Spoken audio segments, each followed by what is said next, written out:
मी आहे माझ्या शेतामध्ये माझी 17 एकर सोयाबीन आहे आणि हे आहे जे प्लॉट 3 एकरचा हे आहे 6 जूनचे धूळ पेरणीचा प्लॉट केलेला आहे आणि ह्या धूळ पेरणी केलेल्या सोयाबीनच्या प्लॉटमध्ये म्हणजे इथं धूळ पेरणी कशामुळे केली होती की 7 तारखेला पाऊस येणार होता म्हणून 6 जूनला धूळ पेरणी केली आणि सोयाबीन सरासरी धूळ पेरणी कोणी करत नाही पण मला पाऊस येणार माहित होता म्हणून मी स्वतः केलेली म्हणून हा आज या ठिकाणी प्लॉट पासून माझ्या शेतापासून अंदाज येत आहे 17 एकर सोयाबीन आहे।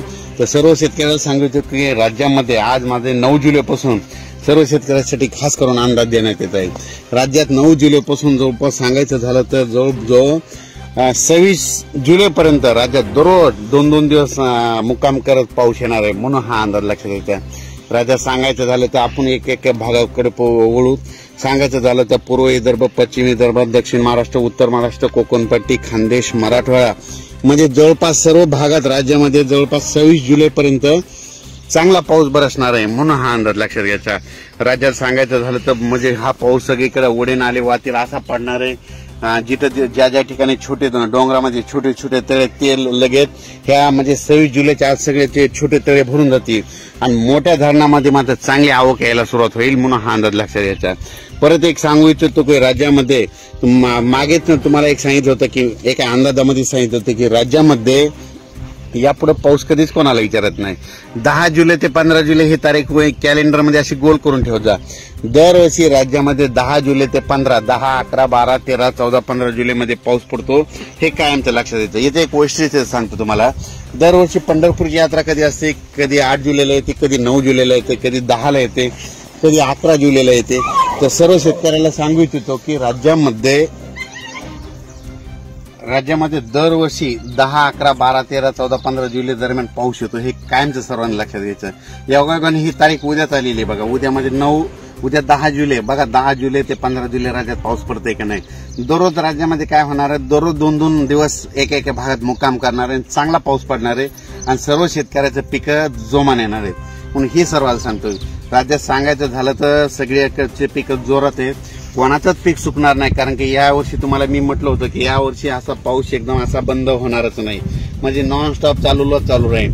4 दिवस एखाद्या विदर्भात राहील तर 4 दिवस पुन्हा पश्चिम महाराष्ट्रात राहील, 4 दिवस मराठवाड्यात राहील, 2 दिवस उत्तर महाराष्ट्रात राहील पण पाऊस चालू राहणार आहे म्हणून हा अंदाज लक्षात येता। पण आणखीन एक परत राज्यात योगायोगानं आता सांगतो की पंढरपूरची यात्रा आहे। पंढरपूरची आषाढी एकादशी आहे आणि सर्व महाराज मंडळी आणि सगळे भक्तगण आणि सगळे वारकरी संपूर्ण आता पंढरपूरकडे यात्रेकडे जायला निघाले। तर मग तिकडे गेल्याच्या नंतर पाऊस पडेल का नाही हे देखील आज सांगणार आहे।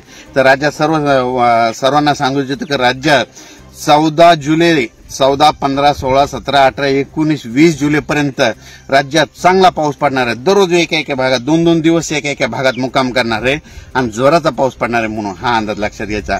ओढे नाले करणारा पाऊस राहणार आहे, काही ठिकाणी रिमझिम राहणार आहे म्हणून हा अंदाज लक्षात घ्यायचा। पण परत शेतकऱ्याला सांगू इच्छितो की राज्यामध्ये जशी वापसा भेटेल तसं तुम्ही तुमचे तण नियंत्रण करून घ्या पण हे देखील तुम्हाला सांगू इच्छितो। पण राज्यामध्ये सांगायचं झालं तर आज 9 जुलैपासून तर 26 जुलैपर्यंत चांगला पाऊस पडणार आहे म्हणून हा अंदाज लक्षात घ्यायचा। परत एक सांगू इच्छितो की राज्यात अचानक वातावरणात बदल झाला तर लगेच एक मेसेज दिला जाईल। पण एक मी मागच्या वेळेस सांगितलं होतं की राज्यामध्ये यावर्षी जुलै महिन्यात चांगला पाऊस होणार आहे म्हणून सांगितलं होतं आणि तुम्ही बघा आज म्हणजे कालचंच बघा काल ह्या 2-3 दिवसामध्ये खामगाव बुलढाणा जिल्ह्यामध्ये इतका पाऊस पडला की काही जणांच्या शेतामध्ये लिंबुणीचे झाडं होते तर लिंबुणीच्या झाडाच्या वरतून पाणी गेले म्हणजे काही शेतामध्ये 8-8, 9-9 फुटाचं पाणी गेले। आणि परत एक सर्वांना एक सांगू इच्छितो कारण की काय झालं की पाऊस पडल्याच्या नंतर राज्यामध्ये काय होतं की पुलाच्या फरशीवर पाणी येतं।